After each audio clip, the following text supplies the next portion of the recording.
Welcome to another Grief Talk Coffee Chat episode. I'm your host, Vonne.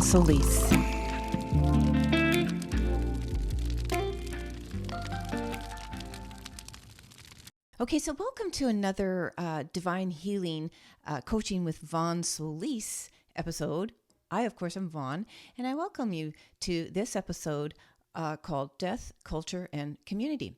So recently I have been speaking with a lot of people, practitioners, clients, and so on, and what they want is community. In the business world, there has been a definite notice of the importance of community over the last few years.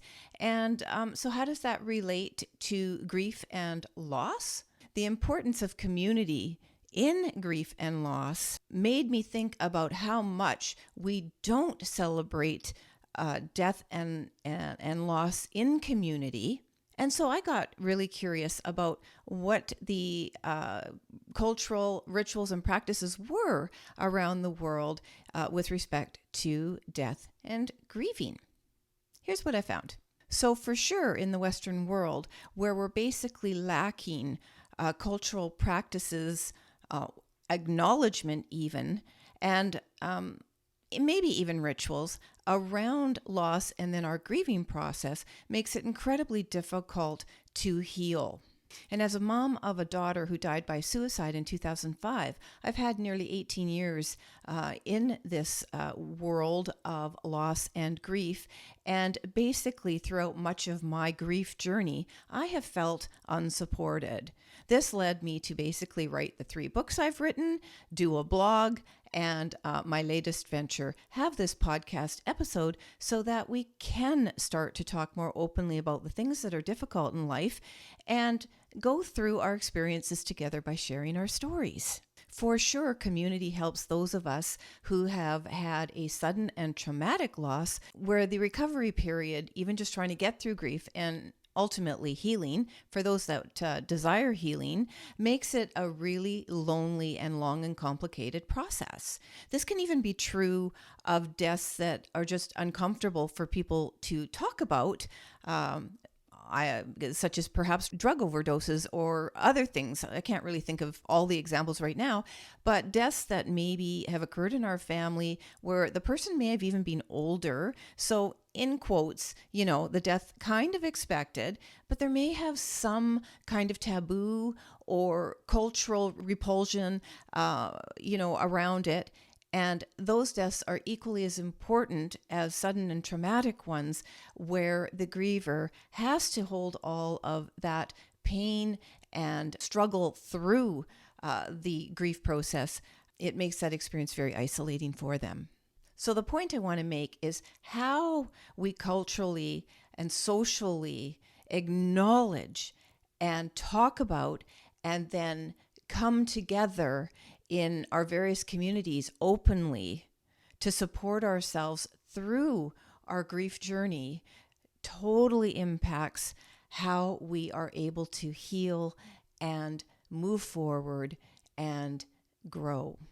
I can tell you that the number and types of support systems needed, certainly for bereaved parents, certainly for suicide loss, sibling bereavement, and there may be other impacted groups, they are needed. And when we don't have them, our grief can be referred to as disenfranchised grief. That is a grieving process related to any type of loss that culturally we do not want to acknowledge or talk about, or in my view, and I'll just throw in here, really don't know what to do with that type of grief. And that impacts an awful lot of people, millions of people in this world. As grievers, we make no attempt to openly share our experiences of loss for 2 reasons. 1, we feel we aren't supposed to share our stories. And 2, nobody really wants to hear about our painful experiences. Without question, we are bound together by our pain and joy. And while it's pretty easy and acceptable for all of us to share our joyful experiences, being able to openly share our experiences of loss and grief, where we could openly grieve that death because we recognize death as a culturally shared experience, would feel incredible. It would help us all heal much faster instead of trying to cope with grief that often we don't understand in isolation. Cultures that honor death and grieving have a couple of different elements that are missing in Western culture. These elements are, number one, acknowledgement of the shared experience, and number two, cultural practices or rituals where everyone participates without fear or judgment. In the case of the West, where we don't acknowledge death and grief nearly as much as we should, the only community, quote, community grieving that really has an impact on us all are those deaths that occur very much in the spotlight. And this acknowledgement is very temporary. So a few examples I'm going to share with you that I researched, and to my delight and actual comfort, came across these practices and or rituals that make death and bereavement and the entire grief experience much less isolating and certainly not one to fear. From Mexico's Day of the Dead public holiday that celebrates the departed, to the public cremations in Ganges, India, where every body must be bathed before it is cremated publicly, and then the ashes returned to loved ones after the cremation, to Nepal's Happy Festival of the Cows, which was created centuries ago by a king who lost a son, and in order to make his queen, his wife, happy, arranged a festival of the cows to cheer up his wife. To Bali, where they practice communal burials to help ease the financial burden on families that can't afford to bury their loved one alone. So when there are enough bodies to bury, they have a communal burial ceremony. To Hinduism and Buddhist practices that do not view death at all as end of life and should only be mourned for a specific period of time. To Islam, where mourning is also required for a specific period of time and crying is expected. To specific Jewish practices that require immediate mourning and then annually.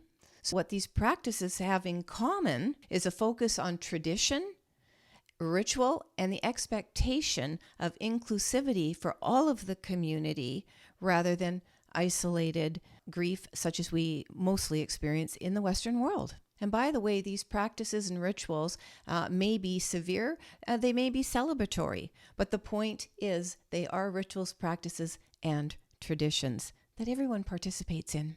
And some of them have been around for centuries. So when talking about burials, because cremation and burial, pretty much as far as I know right now, are the only two ways to dispose of our loved one's body. So unlike some of these other practices in various parts of the world where it is observed and witnessed and celebrated or mourned very publicly, sending the body off, in the West, certainly in North America, releasing your loved one's body, certainly to cremation, it's basically a very, and I'm going to just use the word hidden practice, and nobody but the funeral home attendees are present. And so while you might know the day and maybe even the time your loved one is being cremated, you are basically once again mourning very intensely the disposal of the body. And by the way, this is not something that we really talk about. I will acknowledge here that people who have ground burials, even there largely, it's only limited to a very few people watching the coffin lowered into the ground. I know, kind of morbid stuff for those of you who aren't used to talking about death and loss, but hey, it's going to hit you one day somehow. You might as well be prepared. Even our funeral homes in the Western world, certainly here in Canada, they kind of look mysterious and even a little bit foreboding. And before I was introduced to grief in 2005, other than losing my grandparents when I was a child and didn't really think another thing about it, The loss of my daughter in 2005 was me absolutely thrown into death, real death, and very impacting grief, and having to go into that forbidden funeral home on more than one occasion. And I was 48 years old at that time. So that's nearly half a century of my life where I really didn't understand anything about physical death other than in a spiritual and metaphysical concept or framework. Now, while I'm not sure I'd want to stand on the bank of the Ganges and watch my loved one being bathed and then cremated very publicly, or see them pressed into jewelry beads such as they do in South Korea, or have them fed to vultures and crows such as they do in Tibet, or attempt to, hang the coffin on a cliffside such as they do in some cultures, or one of my favorites, dress them in their finest, sit them in a chair, put a smoke in their mouth, and leave them like that for several weeks. All these are common practices and traditions and rituals that have been passed down generation to generation in these cultures. Death is neither feared nor hushed. It is simply accepted. People cry, they laugh together, they mourn together, and then they get on with their life. And I will wager it's easier to get on with your life when you have community and cultural practices that allow us to display our pain, our emotions, and share our loss with anybody because they get it. It happens. It happens. I'm sorry it happened to you type thing, but I'll support you in it because it could happen to me too. But let's not just stay in that morbid, headspace. It's just acknowledging it as a shared cultural and life experience. I have been a long time advocate of the need for us not to feel shamed, embarrassed, or be silenced when it comes to our death and grief. It is evident to me that we want to be part of communities in which we can share our stories and what we're currently going through, and it is in these communities where we can find our hope and healing. Quite frankly, we need more of them. Basically, if you want to join a community, you are going to be searching on some platform in social media, Facebook, Instagram, other platforms. And if you're lucky enough, you're going to find one that goes, yes, that relates to my loss. I'm going to join that. And then you can quickly become part of that community. You can make friends in communities. You can get advice and tips. And most importantly, for those that have traveled the path before you, you can understand that you can survive the experience you're going through in your own way and time, but with a bunch of tools in your toolbox and a community behind you. I have great respect, compassion, and empathy for everyone's losses, no matter who they have lost or how long ago. And if we all want to have a better chance of recovering from our grief and then healing, they're kind of the same, but not really. I don't want to get into the semantics of that, but we're so used to the words grief recovery, and so a person could say, yeah, they've recovered from that experience, but still not have dealt with deep-seated pain and emotions to feel fully healed, or at least make good inroads on a path to healing because that is what they desire. And within that, I'm just going to throw in, there are a lot of things we have to do to attain that type of healing, with acceptance of every circumstance and experience we have come through, as well as the loss of our loved one, and particularly if it's been traumatic, sudden, they've gone before what we think is the right time. These can all pose challenges for us as grievers, sometimes for many, many years. But the point is, if we want to have a chance at anything better in our life, feeling supported, it's far easier to do this when we feel heard, seen, and understood.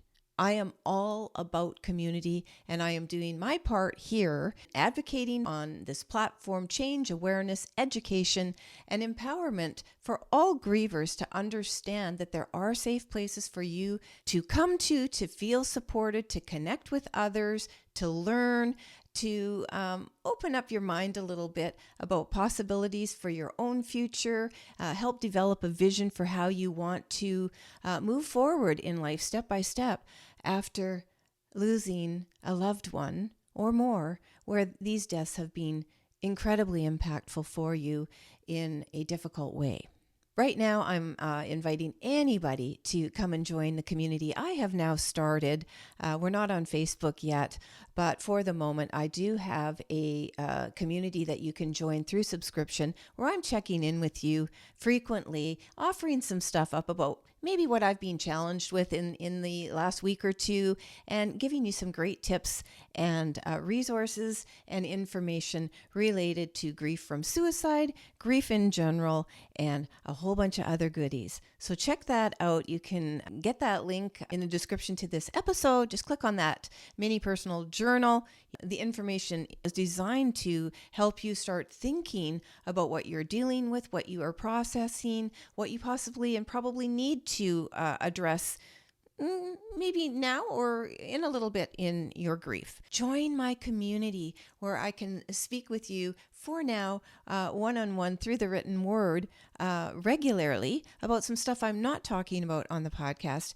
So I invite you to hang out with me. Otherwise, just enjoy many of the resources I offer, which you'll find on my website, vonnesolis.com. So I hope you got something out of this, which really the main message here is openness of community, acceptance of our death and losses, and support for any of us, all of us, going through what sometimes we've been thrust into unexpectedly, and other times we're expecting this to happen.